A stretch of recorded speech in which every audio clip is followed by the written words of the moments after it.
Cinema షూటింగ్లు అంటే తెలిసే కదా, లేనిది ఉన్నట్టు ఉన్నది లేనిట్టు సృష్టిస్తారు. ఆడ పెద్ద బంగ్లా ఉన్నట్టు చూపిస్తారు కానీ ఉండదు.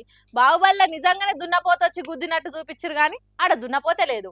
సముద్రం నడమల పాట తీసినట్టు చూపిస్తారు కానీ ఆడ సముద్రమే ఉండదు. హాగో అట్లనే ఓ సముద్రం సీన్ తీస్తుంటే ఎంత పని అయిందో చూడురి.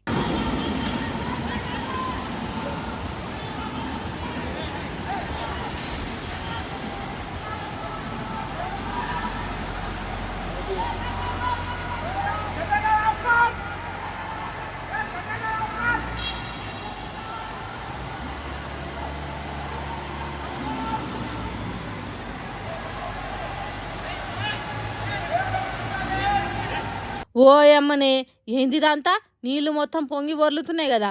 ఆగో ఆగో ఉన్నోళ్ళంతా ఎక్కడికక్కడ ఉరుకుతుర్రు.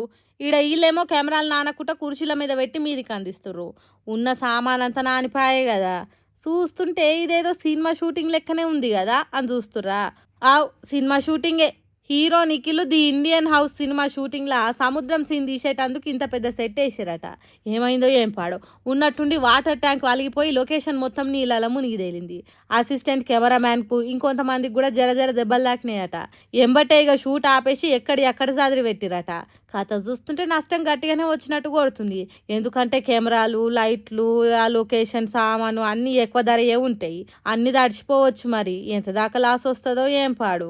ఇప్పుడు ఈ వీడియోలు సోషల్ మీడియాలో ఒక్క తిరగనే గిరికలు కొట్టబట్టినాయి. మరి సముద్రం సీన్ ఇట్లా అయిందని ఆపేస్తారో లేకుంటే మళ్ళీ జాగ్రత్తలు తీసుకొని పొరపాటు కాకుండా రీషూట్ చేస్తారో ముందు ముందు చూద్దాం.